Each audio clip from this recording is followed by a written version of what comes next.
నమస్తే జీవనరేఖ child care కార్యక్రమానికి స్వాగతం. అనుకోని ప్రమాదం జరిగేటప్పుడు అందరం అలర్ట్గా ఉండాలి. చిన్నపిల్లల విషయంలో అయితే పేరెంట్స్గా మనం ఎంతో జాగ్రత్తగా, అప్రమత్తంగా, సమయస్ఫూర్తిని కలిగి ఉండాలి. ఎందుకంటే వారికి ఒక్కోసారి ప్రాణాంతకమైన ప్రమాదాలు జరిగే అవకాశం ఉంటుంది. చిన్నపిల్లలకి, ముఖ్యంగా 1 year దాటిన వారికి ఊహ అంతగా తెలియదు. అందుకే వారికి ఎన్నో ప్రమాదాలు జరుగుతూ ఉంటాయి. పైనుంచి కింద పడిపోవటం, సైకిల్ తొక్కుతూ పడిపోవటం, కళ్లు తిరిగి పడిపోవటం, స్పృహ కోల్పోవటం, అనారోగ్యంతో పడిపోవటం, ఇలా రకరకాల కారణాల వల్ల వారు అన్కాన్షియస్ కోల్పోతారు.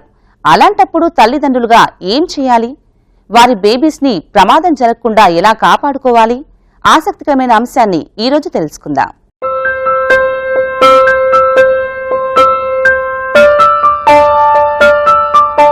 ప్రమాదాలు అనేవి చెప్పిరావు, హఠాత్తుగా అకస్మాత్తుగానే జరుగుతాయి. అప్పటి వరకు బాగానే ఆడుకున్న బేబీ ఉన్నట్టుండి కళ్ళు తిరిగి పడిపోతుంది, లేదా ఏదైనా ఆడుకుంటూ స్పృహ కోల్పోతుంది. ఇలా చాలా కొద్ది మంది పిల్లల్లోనే జరిగినా ఇటీవల కాలంలో మాత్రం ఎన్నో రుగ్మతల వల్ల, ఎన్నో కారణాల వల్ల జరుగుతున్నాయి. మరి ఇలాంటి కండిషన్స్ లో బేబీస్ కి ఎలాంటి ఫస్ట్ ఎయిడ్ చేయాలి?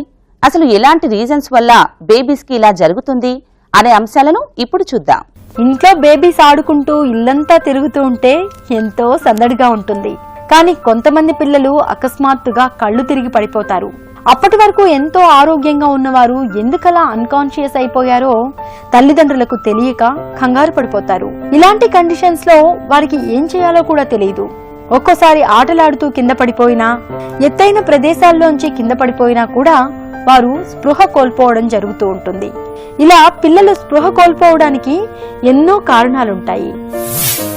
స్పృహ కోల్పోయి కింద పడిపోయినట్లయితే కనుక దీనికి మైనర్ రీజన్స్, మేజర్ రీజన్స్గా మనం చూసినట్లయితే, మైనర్ రీజన్స్ అంటే కనుక ముందర రోజు రాత్రి నిద్రలేమితనము, లేకపోతే సరిగా బ్రేక్ఫాస్ట్ చేయకుండా హడావుడిగా స్కూల్కి వెళ్ళడం ద్వారా హైపోగ్లైసీమియా వల్ల కింద పడిపోవటము, ఎక్కువసేపు నిల్చొని కళ్ళు తిరిగి కింద పడిపోవటం, ఆర్థోస్టాటిక్ హైపోటెన్షన్, ఎండలో ఎక్కువసేపు ఆడడం, లేదా అసెంబ్లీ అని ప్రేయర్లో కానీ ఎక్కువసేపు నిల్చో ఉండడము, ఎండలో డిహైడ్రేషన్ గురై వడదెబ్బ తగలటం వల్ల ఒక్కొక్కసారి స్పృహ కోల్పోవడం, ఇవన్నీ కూడా మైనర్ రీజన్స్గా మనం చూస్తూ ఉంటాం.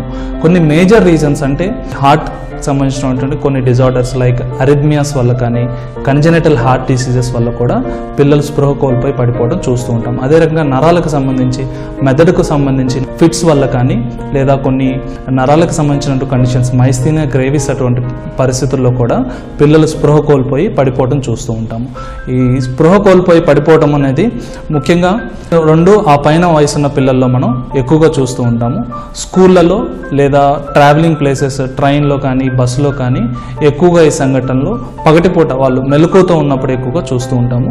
ఇంకొక చిన్న విషయం ఇక్కడ మనం చెప్పుకోవాల్సింది, ఒక్కొక్కసారి టాయిలెట్కి పోయినప్పుడు, యూరిన్ పోయినప్పుడు కానీ, మోషన్ పోయినప్పుడు కానీ, దీన్ని మెచ్యూరేషన్ సింకోప్ అంటారు, ఆ స్ట్రెయిన్ చేసే టైంలో కూడా ఒక్కొక్కసారి పిల్లలు కళ్ళు తిరిగి పడిపోవడం మనం చూస్తూ ఉంటాం.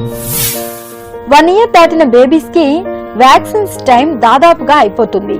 2-3 వ్యాక్సిన్స్ మినహా వారికి అన్ని వ్యాక్సిన్స్ సకాలంలో అందుతాయి. అయితే కొన్ని పుట్టుకతోనే వచ్చే జబ్బుల వల్ల, లేదా కొన్ని రకాలైన సందర్భాల్లో పిల్లలు అన్కాన్షియస్ అయిపోతారు. ఇటువంటివి జరిగినప్పుడు తల్లిదండ్రులు బేబీస్ పల్స్ ని, బ్రీతింగ్ ని చెక్ చేస్తూ ఉండాలి. ముఖ్యంగా వారికి దీర్ఘకాలిక సమస్యలేమైనా ఉన్నాయా అని అవసరమైన ఇన్వెస్టిగేషన్స్ చేయించాలి. ఎప్పుడైనా స్పృహ కోల్పోయారు అని అంటే కనుక ఒక పాయింట్ ఆఫ్ ఈవెంట్గా మనం తీసుకొని ఎటువంటి సందర్భాల్లో వాళ్ళు స్పృహ కోల్పోయారు అనేటువంటిది హిస్టరీ అనేది చాలా ఇంపార్టెంట్ మనకి ఇక్కడ. ఉదాహరణకు స్కూల్లో ప్రేయర్లో పడిపోయారు అంటే ఒకవేళ ముందు రోజు స్లీప్లెస్గా ఉన్నారా, లేదా వడదెబ్బ తగిలిందా, ఇదొకటి. లేదు ఒక అవుట్డోర్ గేమ్స్కి ఆడుకోవడానికి వెళ్ళారు, పొలాల్లోకి వెళ్ళారు, ఒక ఓపెన్ ల్యాండ్స్లోకి వెళ్ళారు, స్పృహ కోల్పోయారంటే కనుక ఏదన్నా పాము కాటు కానీ, తేలు కాటు వల్ల కానీ జరుగుండే అవకాశం ఉంటుంది. చిన్నపిల్లలు ఇంట్లో సడన్గా డల్ అయిపోయారు, డ్రౌజీ అయిపోయారు, వాళ్ళ పక్కన బాటిల్స్ కానీ, ఏదైనా ఒక అన్నోన్ లిక్విడ్స్ కానీ దొలిపోయినాయంటే కనుక ఏదో పాయిజన్ కన్స్యూమ్ చేశారు, దానివల్ల సడన్గా పడిపోయారని ఒక అవగాహన రావచ్చు. సో ఈ రకంగా మనకి ఏ పరిస్థితుల్లో పిల్లలు స్పృహ కోల్పోయారనే ఒక హిస్టరీ తీసుకున్నట్లయితే కనుక మనము ఒక కారణానికి ఒక డయాగ్నోస్కి వచ్చేటువంటి అవకాశం ఉంటుంది. చాలా మటుకు పిల్లలు ఎటువంటి కారణాలు లేకుండా ఉన్నపలంగా అప్పుడప్పుడు స్పృహ కోల్పోవటం మనం చూస్తూ ఉంటాం. ఇలాంటి పిల్లల్లో ముఖ్యంగా హృదయానికి సంబంధించినటువంటి హార్ట్కి సంబంధించినటువంటి కండిషన్స్ ఏమన్నా ఉన్నాయని తప్పనిసరిగా రూల్ అవుట్ చేసుకోవాల్సి ఉంటుంది. మనకి ఇక్కడ పరీక్షలు చూస్తే ఈసీజీ, 2D ఈకో అనే బేసిక్ ఇన్వెస్టిగేషన్స్ ద్వారా చాలా మటుకు కూడా గుండెకి సంబంధించినటువంటి వ్యాధులు ఏమన్నా ఉంటే అరిథ్మియా లాంటివి, కంజెనిటల్ హార్ట్ డిసీజెస్ లాంటివి మనం కనుగొనే అవకాశం ఉంటుంది. అదే రకంగా మెదడుకి సంబంధించినటువంటి సీజర్స్ అంటే పిల్లల్లో స్పృహ కోల్పోయిన టైంలో నోట్లోంచి నురగ రావటము, కన్ను తేల వేయటము, కాళ్ళు చేతులు ఫిట్స్ లాగా కొట్టుకోవడము, ఇట్లాంటి కొన్ని లక్షణాలు సైన్స్ కనిపించినట్లయితే కనుక ఫిట్స్ అని నిర్ధారించుకోవడానికి ఈఈజీ అని కానీ లేదా మెదడులో గడ్డలు ఉండడం వల్ల ఇట్లా స్ప్రో కోల్పోతున్నారంటే కనుక సిటీ స్కాన్ కానీ ఎంఆర్ఐ స్కాన్ కానీ ఇలాంటి కొన్ని పరీక్షల సహాయంతో దేనివల్ల ఈ రకంగా పిల్లలు ఫ్రీక్వెంట్గా స్పృహ తప్పి పడిపోతున్నారు అనేటువంటి విషయం మనం నిర్ధారణకు రావచ్చు. కొంతమంది పిల్లల్లో పుట్టుకతోనే ఉండే లోపాల వల్ల తరచుగా పడిపోతూ ఉంటారు. దీనివల్ల వారు అన్కాన్షియస్ అయిపోతారు. అంతేకాదు, ఇలాంటి సందర్భాల్లో తగినన్ని వైద్య పరీక్షలు చేయించడమే ఉత్తమమైనది. సడన్ గా బేబీస్ కళ్ల ముందు అలా అన్కాన్షియస్ అయిపోతే తల్లిదండ్రులకు ఏం చెయ్యాలో తెలియదు. అయితే వారికి ముందుగా ఫస్ట్ ఎయిడ్ చేస్తూనే డాక్టర్ దగ్గరికి తీసుకెళ్లాల్సి ఉంటుంది. మొదటిసారి మీ బేబీకి ఇలా అయినా లేదా ఏదైనా ప్రమాదవశాత్తు కింద పడిపోయినా బేబీ స్పృహ తప్పి పడిపోవడం అనేది జరుగుతూ ఉంటుంది. అన్నిసార్లు ప్రమాదాన్ని ముందుగా ఊహించలేం. అప్పటి వరకు బాగానే ఆడుకునే బేబీస్ ఒకసారి నలుగురు పిల్లలతో ఆడుకునేటప్పుడు పైనుంచి కింద పడిపోవడం, మంచం పైనుంచి చిన్న చిన్న బాల్కనీల్లోంచి పడిపోవడం అనేది జరుగుతూ ఉంటుంది. అప్పుడు వారు స్పృహ కోల్పోతారు. మీ బేబీస్ పేరుని గట్టిగా పిలుస్తూ వారి బ్రీతింగ్ ని, హార్ట్ బీట్ ని, పల్స్ రేట్ ని చెక్ చేయాలి. పిల్లలు స్పృహ కోల్పోయి పడిపోయినప్పుడు మనం ముందుగా అనుకున్నట్టుగా పాయింట్ ఆఫ్ ఈవెంట్స్, ఎటువంటి సందర్భాల్లో వాళ్ళు కింద పడిపోయారనేది ముందుగా చూసి ఏదన్నా ఒక డేంజరస్ సిచ్యువేషన్ అంటే స్విమ్మింగ్ పూల్స్ లాంటివి లేదా ఎత్తైన ప్రదేశాల్లో స్పృహ కోల్పోతున్నారు లేదా కళ్ళు తిరుగుతున్నారని కంప్లైంట్ చేసిన, కార్నర్స్లో ఉన్న టాయిలెట్స్లో ఇట్లాంటి కొన్ని ఫిజికల్ ఇంజురీస్, వాళ్ళకి ప్రమాదాలు కళ్ళు తిరిగి పడిపోవడం వల్ల దెబ్బలు తగిలి లేదా ప్రమాదాలకు గురైన చోటు ఉంటే కనుక వెంటనే పిల్లల్ని అటువంటి చోటు నుంచి ఒక సేఫ్ అండ్ సెక్యూర్ ప్లేస్కి షిఫ్ట్ చేయాల్సి ఉంటుంది. షిఫ్ట్ చేసి ఒక ఫ్లాట్ సర్ఫేస్, గట్టిగా ఉండేటువంటి ఫ్లాట్ సర్ఫేస్ మీద వాళ్ళు నేరుగా పడుకోబెట్టి పల్స్ చూడడానికి ట్రై చేయాల్సి ఉంటుంది. కాళ్ళు రెండు పైకెత్తాలి. ఎందుచేతంటే చాలా మటుకు కూడా ఇలా స్పృహ తప్పిన పిల్లల్లో మెదడుకి రక్తస్రవణ, ఆక్సిజన్ సప్లై తక్కువ అవటం వల్ల స్పృహ కోల్పోవడం జరుగుతూ ఉంటుంది. సో కాళ్ళు పైకెత్తడం ద్వారా చాలా వరకు రక్తస్రవణ బ్రెయిన్కి డైవర్ట్ చేసినట్టు ఉంటుంది. ఇంకొకటి సైడ్కి పడుకోబెట్టి, రైట్ సైడ్ కానీ లెఫ్ట్ సైడ్ కానీ తిరిగి పడుకోబెట్టడం ద్వారా నురగ కానీ లేదా నోట్లో ఏదన్నా ఉంటే ఊపిరితిత్తులోకి పోకుండా, యాస్పిరేషన్ కాకుండా ప్రివెంట్ చేయొచ్చు. రెండవది, నాలికని ఏమన్నా కొరుకుతున్నారా, ఫిట్స్ వచ్చిన పిల్లల్లో స్పృహ కోల్పోతే వాళ్ళు ఒక్కొక్కసారి నాలికని పళ్ళ మధ్య కొరికేస్తూ ఉంటారు. అలాంటి సిచ్యువేషన్ ఏదన్నా ఉంటే గట్టి పుల్ల కానీ అట్టముక్క కానీ రెండు పళ్ళ మధ్యలో, దవళ్ల మధ్యలో ఇంట్రడ్యూస్ చేసి నాలికని కొరకకుండా మనం అవాయిడ్ చేయాల్సి ఉంటుంది. సో ఇలాంటి కొన్ని చిన్న చిన్న first aid before the medical team arrives టీచర్లు కానీ ఎవరన్నా పక్కన అటెండర్స్ కానీ చేయాల్సిన అవసరం ఉంటుంది. పిల్లల్లో స్పృహ కోల్పోయినప్పుడు ముఖ్యంగా సిపిఆర్ పద్ధతి అంటే కార్డియో పల్మనరీ రిససిటేషన్ చేయాలి. అంతేకాదు, ఇది చేస్తూనే వీలైనంత త్వరగా డాక్టర్ సహాయాన్ని అందించాలి. ఇలాంటి ప్రొసీజర్లో ఎన్నో పద్ధతులు ఉంటాయి. ఏది చేసినా కూడా బేబీ కండిషన్ని బట్టి ఇది చేయాల్సి ఉంటుంది. మరి ఆ పద్ధతులు ఎలా ఉంటాయి, బేబీని సేఫ్గా ఎలా డాక్టర్ దగ్గరికి తీసుకెళ్లాలి అనే ఆసక్తికరమైన అంశాన్ని ఇప్పుడు చూద్దాం.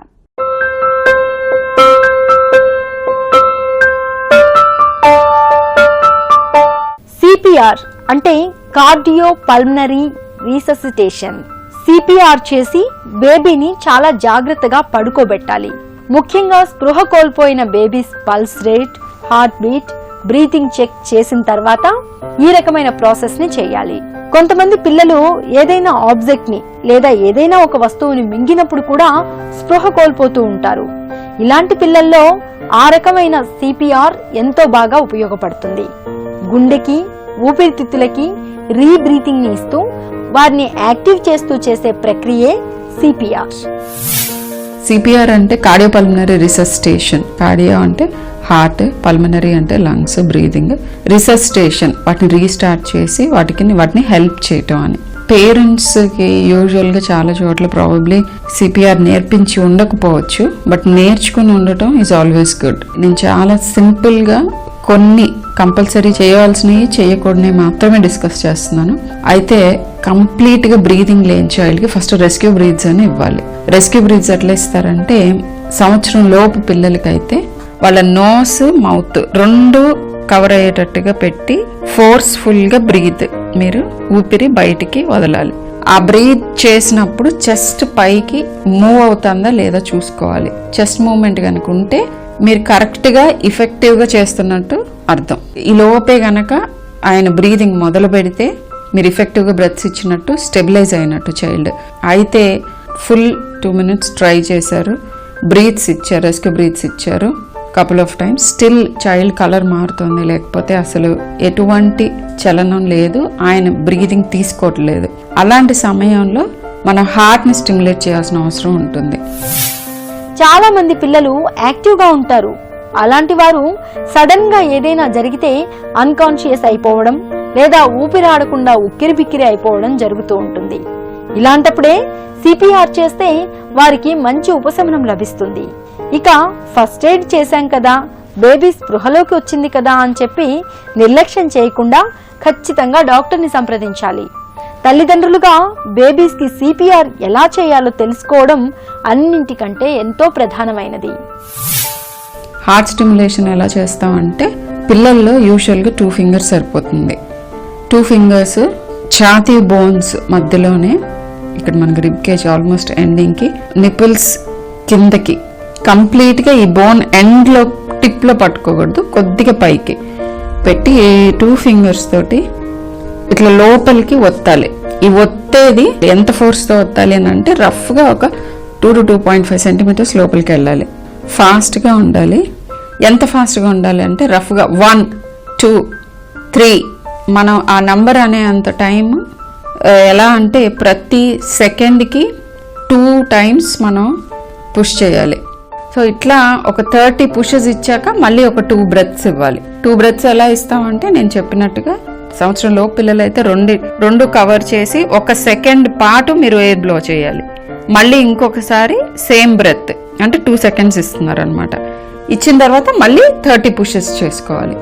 ఇలా ఓల్డర్ చైల్డ్లో అయితే ముక్కు కంప్లీట్గా ఇట్లా పట్టుకొని సీల్ చేసేసి ఒట్టి నోట్ మీద నోట్ పెట్టి నోట్లో నుంచి బ్రెత్ ఇవ్వాల్సి ఉంటుంది. ఇప్పుడు ఇదంతా అసలు ఎందుకు చేయాలి? బ్రీత్ చేయని చైల్డ్ని అట్లా వదిలేయటం మూలన, పట్టుకుని హాస్పిటల్కి పరిగెత్తడం మూలన, ఇంట్లో ఫస్ట్ ఎయిడ్ చేయకుండా వర్సెస్ చేస్తే లాభం ఏమిటి అని అంటే, బ్రెయిన్ డ్యామేజ్ అవ్వకుండా ఆపగలిగేది బ్రీదింగ్ అండ్ సర్క్యులేషన్ రిటర్న్ అవటం.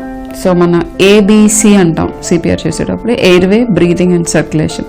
సో వాటిని రిటర్న్ అయ్యేలా చూడటానికి మనం ఈ సిపిఆర్ ఇంట్లోనే ఇమ్మీడియట్గా డిటెక్ట్ చేయగానే చేస్తున్నాం. ఇది చేయటం మూలాన నెక్స్ట్ తొందరగా రెస్పాండ్ అయ్యే అవకాశం ఉంటుంది. ఎందుకంటే బ్లడ్లో యాసిడ్స్ అవి అక్యుములేట్ అవ్వకుండా సర్క్యులేషన్ రిటర్న్ అవ్వటం, బ్రీదింగ్ రిటర్న్ అవ్వటం చాలా ఇంపార్టెంట్. కాబట్టి బేబీ స్పృహ కోల్పోయినప్పుడు సిపిఆర్ చేయటం వల్ల ఎంతో ఉపయోగం ఉంటుంది.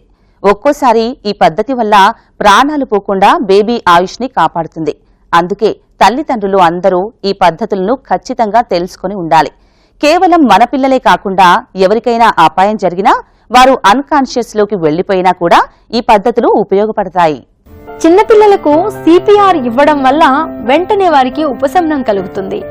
టైం లేకపోయినా, దగ్గరలో హాస్పిటల్ ఫెసిలిటీస్ లేకపోయినా కూడా ఈ రకమైన విధానాలను తెలుసుకుని ఉంటే ఎంతో మంచిది. ముఖ్యంగా చిన్నపిల్లలు ఏదైనా ప్రమాదం జరిగి పడిపోతే సిపిఆర్ చేయడం వల్ల వారికి తక్షణమే బ్రీతింగ్ అంది బ్లడ్ సర్క్యులేషన్ జరుగుతుంది. చిన్నపిల్లలు స్పృహ కోల్పోయినప్పుడు సిపిఆర్ చేయటం ఎంత ముఖ్యమో, వారి బ్రీతింగ్ అండ్ బ్లడ్ సర్క్యులేషన్ సరిగ్గా అందుతుందా లేదా అనేది చెక్ చేయటం కూడా అంతే ముఖ్యం. స్పృహలో ఉన్నా, స్పృహలో లేకపోయినా కూడా అనుకోని ప్రమాదం ఏదైనా జరిగితే వీటిని ఖచ్చితంగా చెక్ చేయాల్సి ఉంటుంది. మరి వీటిని ఎలా చెక్ చేయాలి? మనకి మనం బేబీస్కి ఇది కరెక్ట్గా అందుతుందా లేదా అనేది ఎలా చూసుకోవాలి అనేది ఇప్పుడు చూద్దాం.